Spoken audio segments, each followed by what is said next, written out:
Bom, feita aqui essa rápida introdução, vamos então tratar do tema hoje, que é o tema fundamental da nossa discussão, a questão de armamento, né?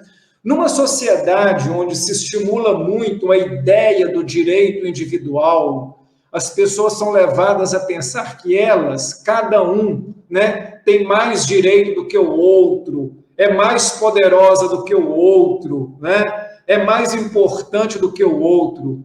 Numa sociedade onde se desenvolve a ideia de que ter é melhor do que ser, ter uma casa, ter uma fazenda, ter um carro, ter um celular. Numa sociedade onde se prega o tempo todo o medo e uma ideia que tudo está um caos, veja como que o tema da segurança é um tema que tem que ser tratado com cuidado. Porque ele é um tema que mexe com nossas emoções, nossos sentimentos, nossos afetos.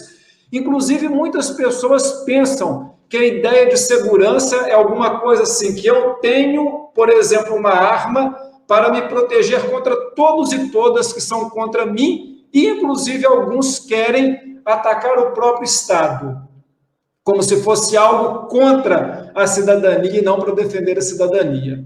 Então, veja bem, é importante a gente falar hoje, primeiro, sobre o que está por trás dessa ideia de armar as pessoas, ou as pessoas que têm essa ideia de achar que armamento é importante.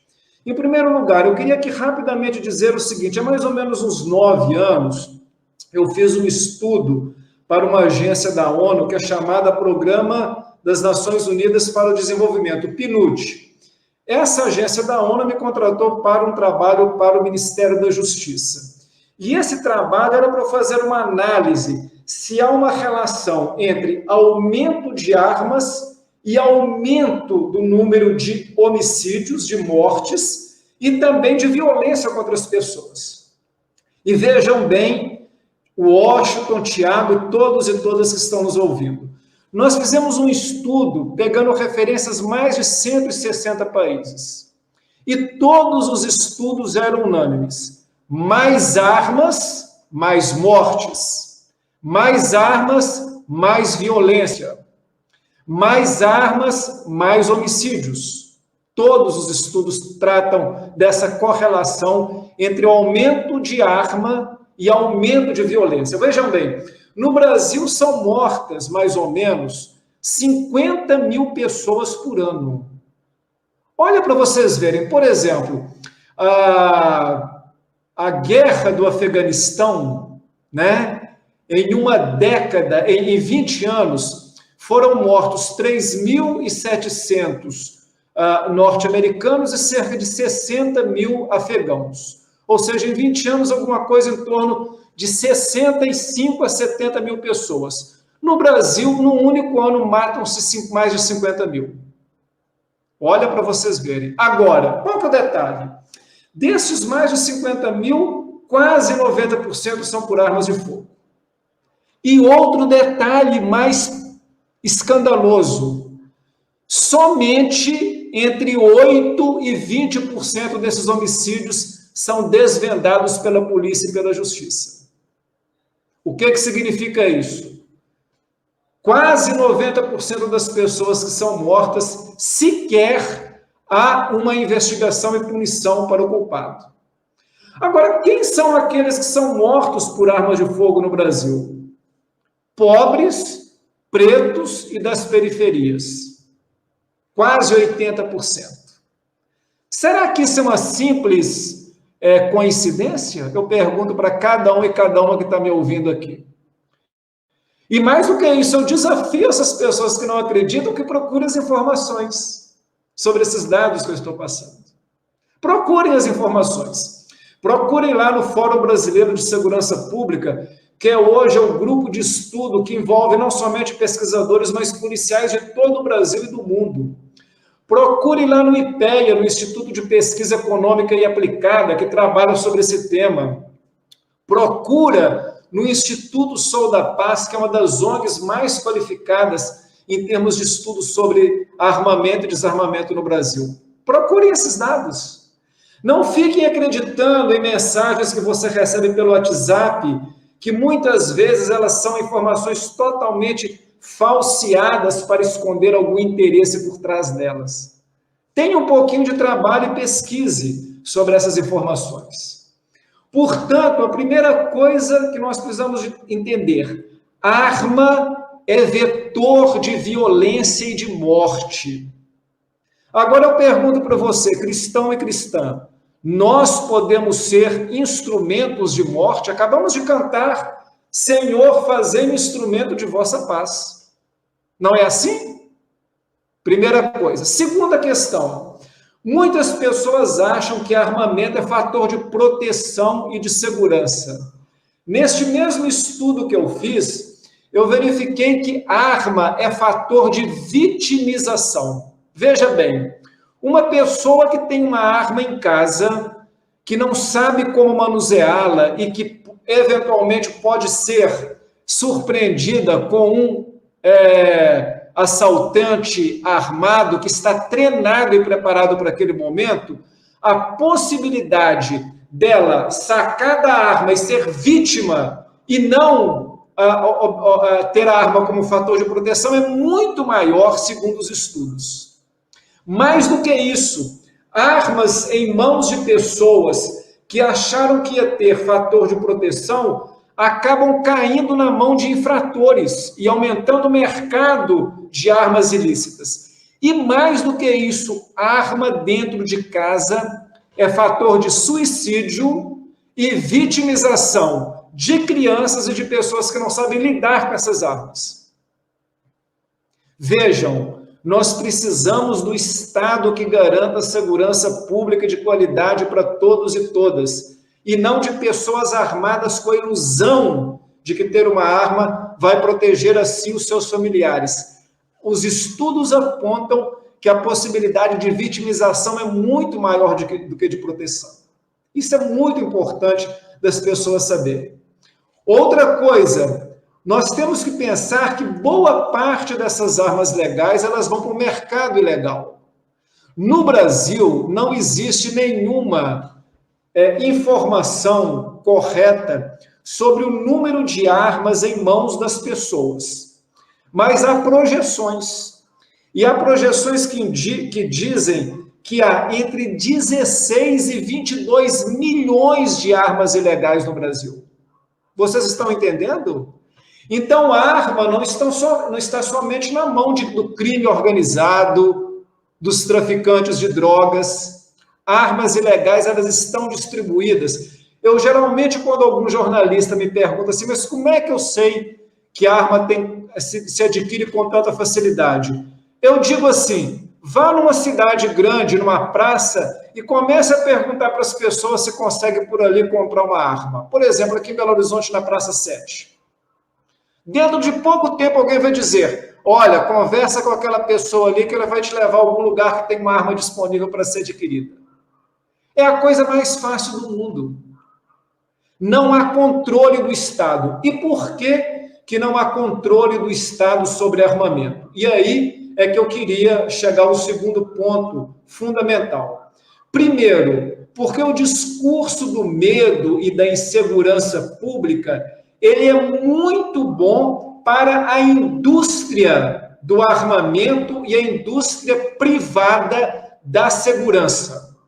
Fragilizar a segurança pública para aumentar a segurança privada, que ganha muito dinheiro com a insegurança pública e com a sensação de medo. E não sei se vocês sabem disso, mas no Brasil, boa parte das empresas de segurança privada tem como sócios laranjas operadores da segurança pública. Que coincidência, não? Olha que coincidência. Operadores da segurança pública são laranjas, porque pela lei eles não podem ser donos nem sócios de empresas de segurança privada e de armamento. Será que tem alguma relação entre uma coisa e outra? Será que o discurso do medo e da violência difusa, da incapacidade do poder público de lidar com a segurança, ele não é ótimo para as pessoas pensarem que tem que ter arma para ter proteção e para ter segurança? Pensem bem nisso. Agora, tem uma outra coisa. O armamento, muito ligado a uma ideia de direito de propriedade. Então, quem gosta muito de falar em armamento no Brasil e utilizá-lo como instrumento de poder? Latifundiários, grileiros, mineradores, entendeu como é que é? Caçadores, inclusive, de povos tradicionais. Esse pessoal adora ter armamento. Será que é para proteger, de fato, a sua propriedade? Pensem bem sobre isso. Não é à toa que esses grupos são os grupos que têm o maior lobby, ou seja, gasta muito dinheiro para promover campanhas pró-armamento. Será que isso também é uma coincidência? Mas há uma outra questão fundamental nesse debate que eu queria dizer aqui, né? E já tentando terminar, porque já está quase chegando aqui os 20 minutos. Há também interesses políticos por trás dessa ideia de vamos armar a população. Por exemplo, no Rio de Janeiro, né, as polícias, elas acabaram, algumas polícias, né, em determinados batalhões, principalmente da Polícia Militar, acabaram sendo contaminados, vamos assim dizer, por grupos de controle do território, que muitos deles, inclusive, são policiais, e que se impõem pela força e violência àquela comunidade, oferecendo segurança. É o que nós chamamos de milícias. As milícias são grupos armados, inclusive de ex-policiais, que dominam um território, colocando todas as pessoas daquele território submissas àquele grupo armado, em troca da ideia de segurança. E impõe um Estado paralelo, que muitas das vezes nem o poder público pode entrar, porque inclusive tem policiais operando dentro dessas milícias. E essas milícias, inclusive, controlam o poder político nesses locais. Não é à toa que muitas eleições, nas últimas eleições, nós observamos milicianos sendo eleitos de vereadores até cargos do altíssimo escalão da República. Gente ligado a esse esquema de imposição do totalitarismo e da violência pelo controle das armas. Alguém que quer desfrutar da ideia de liberdade, de cidadania, de igualdade, de justiça, gostaria de um Estado em que não se respeita nem a lei, nem as constituições, e que nós seremos protegidos por um grupo de pessoas armadas que se impõem pela violência e a partir daquilo que julgam certo ou errado? Alguém gostaria de viver nessas condições, seja num pequeno território, num bairro, numa cidade ou num país?